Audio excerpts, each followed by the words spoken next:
Si Neng Kunti ini lagi marah sama ibu kamu, Me. Mungkin ibu kamu ini ada ngelakuin sesuatu. Tapi, Hai, wassalamualaikum warahmatullahi wabarakatuh. Terima kasih sudah klik video ini.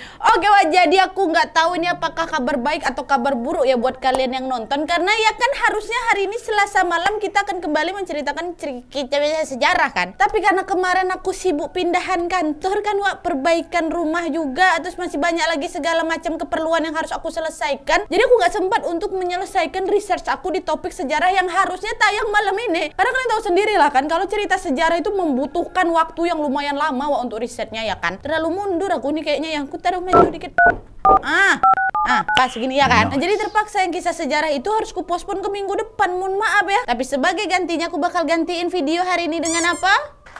Betul, kisah horor Wawa 467 kita majukan sekarang aja. Gak apa-apa Wak ya, daripada gak ada upload sama sekali. Senang kalian kan tahu aku. Jadi maafin ya buat yang menunggu sejarah, tunggu aja. Pokoknya nih nanti minggu depan hari Selasa lebih mantap lagi Wak kisah sejarahnya. Tentang, nggak usah aku kasih tahu, pokoknya kalian tunggu aja ya. Dan untuk video kali ini kisahnya betul-betul seram kali Wak, yaitu tentang seorang ibu hamil yang sedang diteror oleh makhluk yang ada di dalam rumahnya. Dan makhluk ini marah karena sesuatu hal yang akhirnya buat si narasumber atau si Wawa ini pun ikut kena imbasnya juga. Nah, penasaran kalian kan? Jadi maaf agak lama dikit openingnya, kita langsung masuk aja ke kisahnya sekarang ya. Check it out.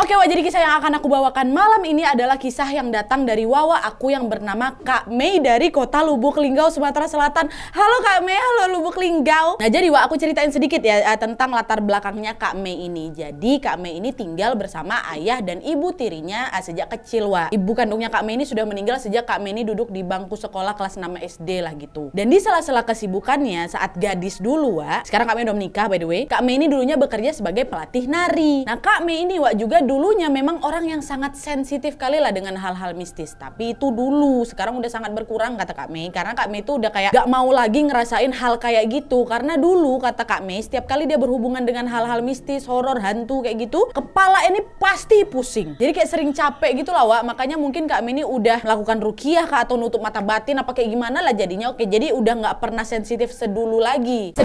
Kayak dulu lagi. Walaupun memang sesekali pernah lah ngerasain hal-hal kayak gitu, tapi udah gak yang sesering dulu gitu ya. Nah sekarang ini Kak Mei mau menceritakan salah satu pengalaman horornya yang paling membekas di dirinya di tahun 2007 lalu Wak. Waktu Kak Mei masih jadi perawan ting-ting lah gitu, sekarang udah menikah kan. Nah jadi kisahnya gini, berawal dari ibu tirinya Kak Mei yang sedang hamil jatuh sakit Wak. Nah kita sebut aja ibu tirinya Kak Mei ini dengan sebutan Tante Ria ya. Nah di suatu hari Tante Ria ini tiba-tiba pendarahan Wak. Nah saat itu Kak Mei lihat Tante Ria ini lagi berlari dari kamar ke kamar mandi, terus ada darahnya netes terus ke lantai Wak.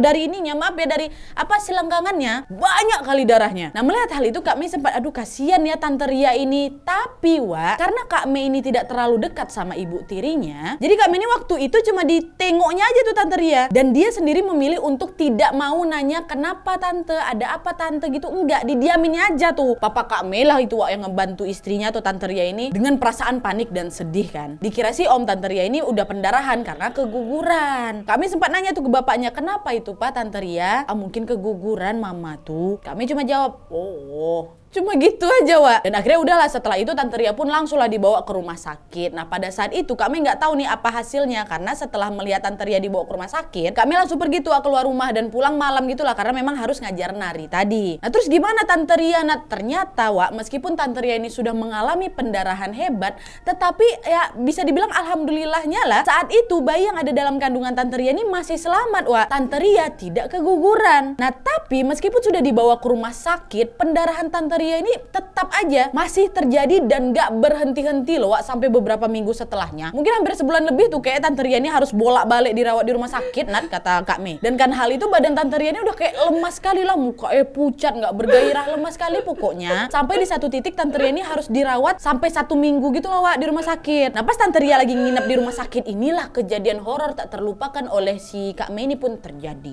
Jadi kan kisahnya waktu itu saat Tante Ria masih di rumah sakit, Kak Mei kan berada di rumah rumah nih, ditemanin sama bibinya, adik bapaknya, kita panggil aja Bi Eti ya. Terus sama anak Bi Eti, ponakannya si Mei, kita kasih namanya Dio. Nah papanya Kak Mei lagi di rumah sakit ngejagain Tante Ria. Nah kejadian ini terjadi di malam hari sekitar jam 12 malam. Jadi waktu itu Kak Mei ini lagi nonton TV nih di ruang keluarga, sedangkan Bi Eti sama si Dio udah tidur di kamar bapaknya Kak Mei. Kak Mei ini memang suka kali nonton TV sampai tengah malam, kadang sampai jam 2 pagi aku nonton. Sendirian nggak apa-apa, nggak ada takut-takutnya aku gitu. Nah pas lagi serius nonton sambil duduk di sofa di ruang keluarga dengan posisi kaki diangkat nyantai gitu, ini nih terjadi hal yang mistis sekali. Nah FYI ya, posisi di rumah Kak Mei itu ruang TV sama ruang tamu tuh dipisah dengan kayak sekat tembok tuh full tau kalian kan. Dan penyambung antara kedua ruangan ini ada kayak tempat lewat, kayak ada tempat pintu tapi nggak ada pintunya tau kalian kan. Terus pintu itu ditutup pakai horden tapi nggak ada pintunya ya. Nah horden itu nanti kayak dibuka ke dua sisi, nanti tengah-tengahnya bolong. Paham kalian kan? Bisa kalian bayangkan kan? Kayak gitu tuh setnya. Kak Mei duduknya di ruang TV, sebelah itu ruang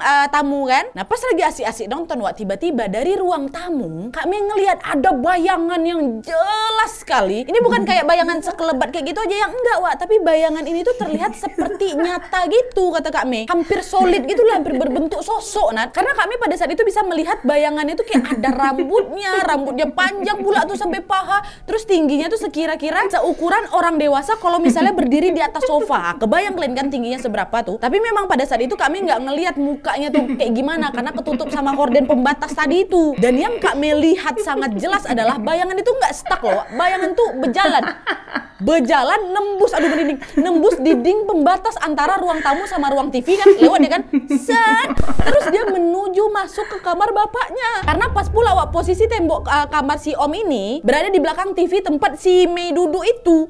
Lewat deh, das masuk. Nah waktu itu sebenarnya Kak Mei ini sempat ragu dengan apa yang dia tengok kan. Terus akhirnya Kak Mei pun langsung berdiri nih, langsung nyusul ke kamar buat ngemastiin ini. Tapi pas masuk nggak ada apa-apa cuma itulah Bi Eti sama Dio lagi tedo. Padahal ya kata Kak Mei itu bayangannya jelas sekali. Nah sempat-sempatnya aku kejar Kak Mei ya bayangan itu. Ngapain kau kejar kalau aku udah kabur itu. Tapi ya udahlah, Kak Mei pun ngomong dalam hati aja, oh mungkin itu cuma perasaan aku aja kali ya. Ya udah nggak dihiraukan kali nih sama Kak Mei. Lanjut lagi nonton sampai jam 1 malam. Terus barulah dia tidur. Nah pada saat itu memang Kak Mei ini sama sekali nggak ada rasa takut sedikit pun, masih biasa aja karena dia masih positive thinking ya, mungkin itu perasaan aku aja gitu kan. Dan Kak Mei pun memilih untuk tidak menceritakan hal itu kepada siapapun, didiaminnya aja, dipendamnya aja sendiri, cenah gitu.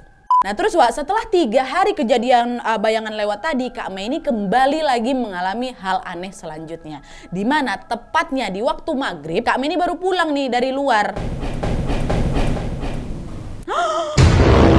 Ada yang jatuh. Tak setrap kamu, bandel kamu ya. Nah waktu maghrib itu Kak Mei ini baru pulang dari luar dan mau lanjut berangkat ngajar tari lagi nih. Nah waktu Kak Mei nyampe rumah Kak Mei lihat Tante Ria, ibu tirinya itu udah balik nih dari rumah sakit. Tunggu bentar. Aduh. Dan di rumah lagi ada saudara-saudara yang datang nih buat ngejengukin Tante Ria. Nah rencananya Kak Mei ini mau aku mau langsung mandi, biar nanti abis itu langsung berangkat. Tapi sebelum mandi Kak Mei ini mau ngecas handphone dulu karena lowbat HP-nya. Nah pas Kak Mei ini lagi mengecas handphone entah kenapa tiba-tiba kepala Kak Mei ini pusing. Gak tau kenapa pusingnya tiba-tiba gitu, sampai lemas badannya Kak Mei ini. Terus langsung pingsan. Kalian masih notice gak ini? Kak Mei itu kalau setiap kali merasakan hal-hal kayak gitu pingsan kepalanya kan. Pingsan kepalanya salah, pusing kepalanya kan. Kayak gitu tuh hari itu. Dah pingsan. Gak lama kemudian tahu-tahu Kak Mei udah sadar aja gitu, udah ada dalam kamarnya. Pada saat sadar ini Kak Mei lihat ada adiknya Tante Ria di sebelahnya, kita sebut aja lah namanya Bi Sonya ya. Kak Mei nanya lah sama Bi Sonya, "Mei kenapa Bi?" Kata dia kayak gitu.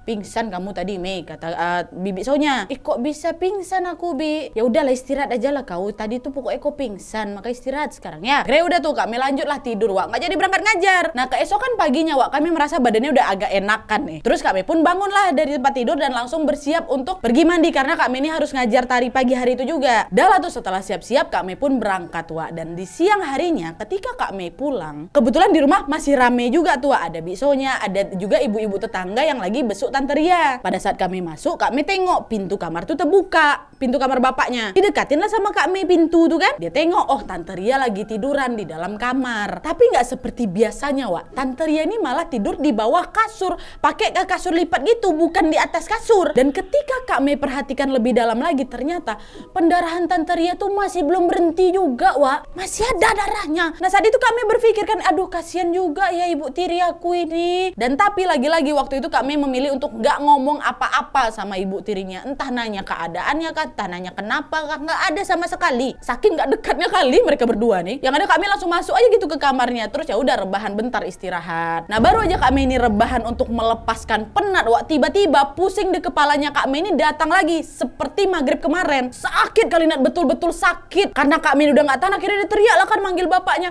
Papa, tolong Pak, kepala Mei sakit, kata ya. Terus masuklah papa ke dalam kamar kan, kamu kenapa Nak? Kenapa sakit? Pak, sakit kepala Mei sakit kali. Nah papa Kak Mei pun jadi bingung lah kan. Terus nggak lama kemudian si Biksonya masuklah itu ke kamar. Sinilah Mei biar bibi kerokin masuk angin kamu tuh. Nah ibu-ibu tetangga yang lagi besuk Tante Ria itu pun ikutan juga, Wak, masuk ke dalam kamarnya Kak Mei. Pada nanya juga tuh, Mei kenapa? Ada apa gitu? Nggak tahu saya Bu, kata papanya Kak Mei.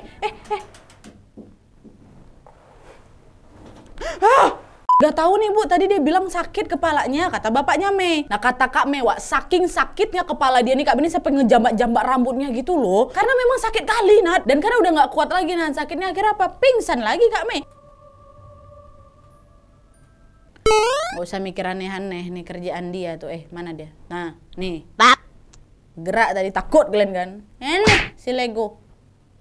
Biarkan udah. Lanjut. Dan gak lama kemudian, entah berapa lama Kak Mei ini pingsan, Wak. Kak Mei pun sadarlah dari pingsannya. Nah pas udah sadar ini Kak Mei lihat ada bapak-bapak yang tidak dia kenal waktu itu. Nah ternyata bapak ini biasanya dipanggil Mang Abu, Wak. Nah kenapa Mang Abu ada di sana? Karena ternyata Mang Abu ini dipanggil tuh sama ibu-ibu tetangga untuk bisa ngobatin Kak Mei. Karena Mang Abu ini memang dikenal bisa kayak bantu orang sakit kayak gitulah, Wak. Pun yang buat Kak Mei ini sadar dari pingsannya pun ini Mang Abu ternyata. Dan Mang Abu ini kebetulan ngerti pula dengan hal-hal gaib dan juga bisa berkomunikasi dengan makhluk yang nggak bisa kita lihat itu. Udah kan setelah Kak Mei sadar, Mang Abu pun nyuruh lah Kak Mei, Neng coba kamu meludah keluar sebanyak 3 kali ya. Pertama Kak Mei bingung kan, ngapa pula aku disuruh meludah ya kan. Terus kata Biksonya, udah lah Mei turutin aja lah, yuk Bibi bantu yuk. Udah lah tuh dituntun lah sama Bibi keluar kan si Mei ini. Terus Kak Mei pun langsung lah meludah, cuy 3 kali. Udah selesai itu, masuk lagi nih ke rumah. Dan waktu itu disuruh sama Mang Abu, Neng duduk di sofa ruang tamu aja katanya. Gak lama kemudian Mang Abu pun nanyalah ke Kak Mei kan,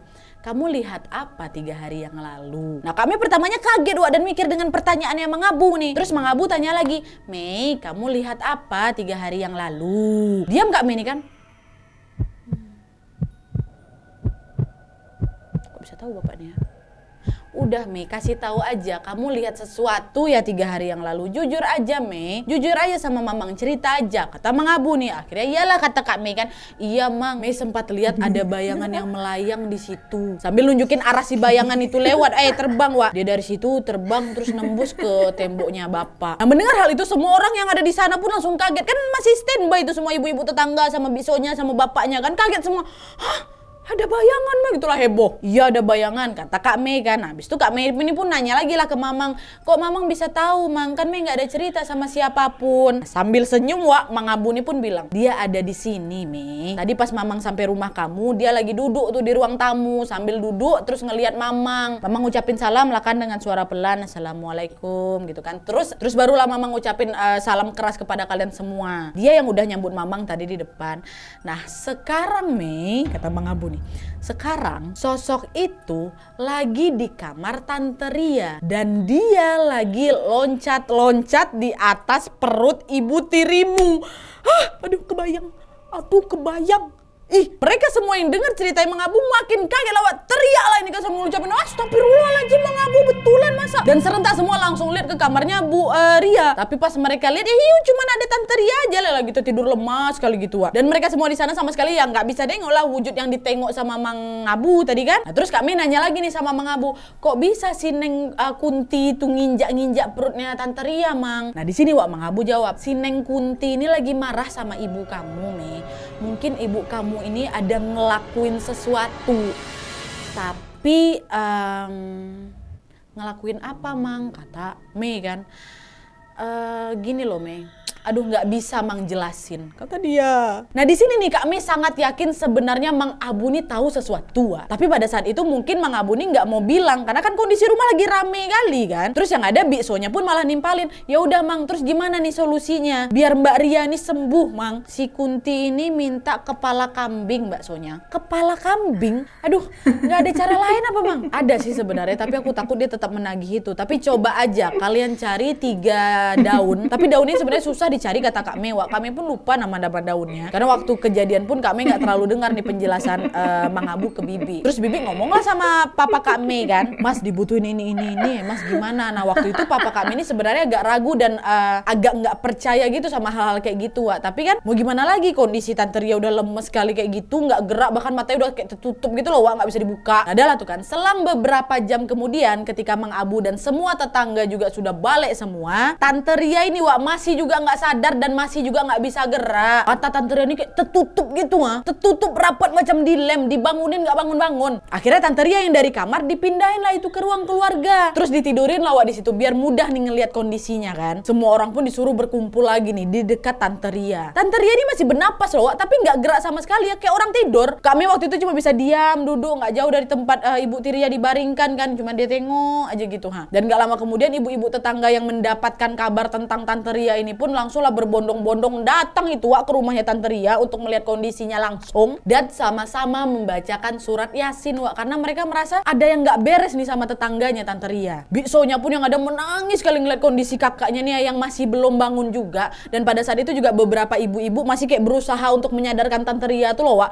Mata Tante Ria tuh kayak dikasih minyak kayu putih, balsem dikasih, biar apa? Biar terbuka matanya, sampai ke jeruk nipis pun dikasih biar Tante Ria ini bisa bereaksi sedikit lah gitu. Tapi hasilnya nihil, nggak juga terbuka mata ya, ngomong juga enggak gitu loh, diam aja. Nah ibu-ibu yang lain tuh masih tetap ngaji itu, tetap diusahakan gimana caranya nih bangun sadar loh, enggak juga terbangun-bangun Wak. Nah dah lah tuh kan, di tengah-tengah atau di pertengahan ibu-ibu ini lagi membaca surat Yasin, tiba-tiba kalian tahu kami yang lagi tadi terduduk diam nengokin ibu tirinya nih tiba-tiba berteriak Wak ke arah ibu-ibu yang lagi ngajiin mama tirinya ini. Nadanya tinggi kan, dia bilang, "Hey, stop aja kalian ngaji. Itu percuma, nggak bakal bikin dia buka mata ya. Matanya udah ditutup sama jin yang lebih pandai lagi ngajinya daripada kalian." Nah terus ibu-ibu di semua langsung lihat ke arah Kak Mei kan.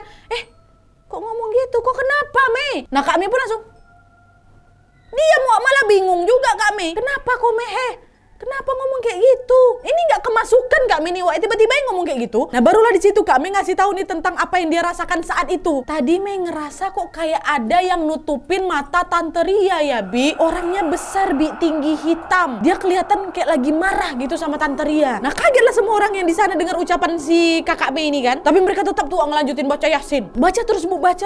Apalagi yang kau tengok Mei? Kenapa tiba-tiba kayak gitu? Panik lah ini kan biksonya. Dan beberapa saat kemudian Papa Kak Mei yang ada di sana juga langsung lah itu nyuruh, "Pak tolong panggil Ustadz kenalan kita Pak." Karena kayak udah nggak tahu nih harus dibantu Ustadz ini kan. Dah nggak lama setelahnya Pak Ustadz pun datang lah itu. Nah waktu Pak Ustadz datang, Pak Ustadz ini nggak langsung lihat kondisi Tante Ria nih. Waktu masuk ke ruang keluarga langsung jalan nih pergi ke belakang menuju ke arah sumur yang ada di kamar mandinya Kak Mei Wak. Sebentar ya saya ke sana. Set jalan kan. Ini ibu-ibu lagi baca di tengah-tengah nih. Lewat Pak Ustadz, pergi ke belakang.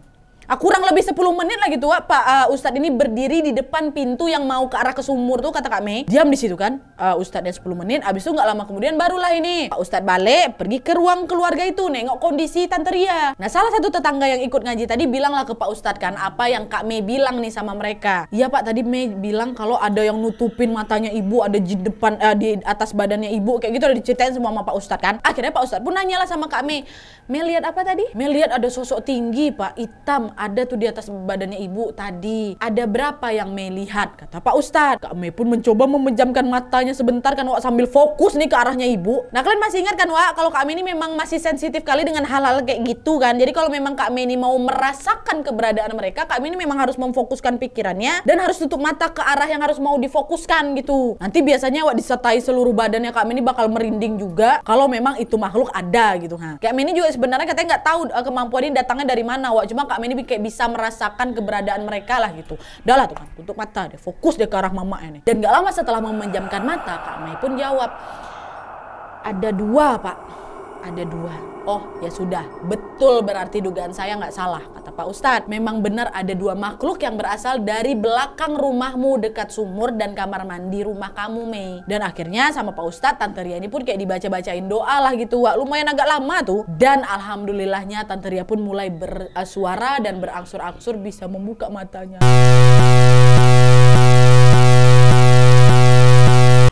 Sadar nih. Nah terus papa kami ini akhirnya nanya lah sama Pak Ustadz, kenapa bisa jadi kayak gini, Ustadz? Pak Ustadz jawab, mereka marah mas sama Tante Ria ini karena Tante Ria suka ngomong kotor dan juga agak jorok itu kalau di kamar mandi. Dan ternyata Wak, kata Kak Mei nih Wak ya, kata Kak Mei, inilah dia salah satu alasan aku kenapa aku kurang suka sama mama tiriku. Selain memang Tante Ria ini suka marah-marah nggak jelas, Nat, dia ini juga agak sering ngomong jorok gitu. Makanya marah lah makhluk ini sama Tante Ria kan. Nah itu kan makhluk yang ada di belakang rumah. Itu pun 2 sosok hitam. Terus Neng Kunti yang ada di atas perutnya mama yang ditengok Mama Abu tuh apa? Bukan Neng Kunti ya Wak yang tutupin matanya Tante Ria hari itu, bukan, beda lagi. Atur kenapa si Kunti ini marah sama Tante Ria, Nat? Nah itulah Wak sayangnya kata Kak memang Abu nih masih belum mau buka suara.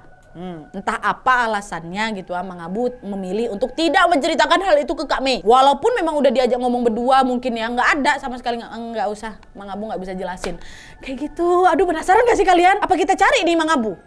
Dan anyway, setelah Tante Ria sadar, Wak sebenarnya nggak langsung hari itu juga sih Tante Ria ini sembuh dari penyakit pendarahannya itu. Tapi beberapa hari kemudian baru bisa sembuh. Dan alhamdulillah sekarang Tante Ria udah nggak pendarahan lagi. Tapi ya itu, Kak Mei pun sampai sekarang nggak tahu apa penyebabnya Tante Ria ini bisa diinjak-injak sama Neng Kunti itu. Karena ya Mang Abu belum mau kasih tahu gitu sama Tante Ria sama Kak Mei. Dan menurut Kak Mei ya Wak ya, mungkin Tante Ria ini pernah melakukan hal-hal yang aneh tapi mereka nggak tahu. Dan satu lagi nih ya, mungkin ada yang penasaran, terus kalau memang nih Tante Ria yang bersalah, kenapa Kak Mei ikut-ikutan kena imbasnya juga, Nat? Yang dibuat kayak sakit kepala gitu sampai pingsan kan? Nah kata Mang Abu, hal ini dikarenakan makhluk-makhluk yang mengganggu Tante Ria ini punya energi yang kuat. Mereka bisa ngasih tahu keberadaan mereka dengan mudah. Jadi mereka itu mau kasih tahu ke Kak Mei bahwa mereka lah penyebab Tante Ria itu sakit melalui ya bener dong, melalui Kak Mei. Dan itu juga kan memang basicnya Kak Mei ini. Jadi kalau memang dia merasakan hal-hal yang aneh, hal mistis, kepalanya jadi sakit. Cuman karena memang energi ini kuat kali, kepala pun makin sakit. Itulah makanya 2 kali pingsan. Dan kata Kak Mei juga waktu dia tiba-tiba teriak suruh ibu-ibu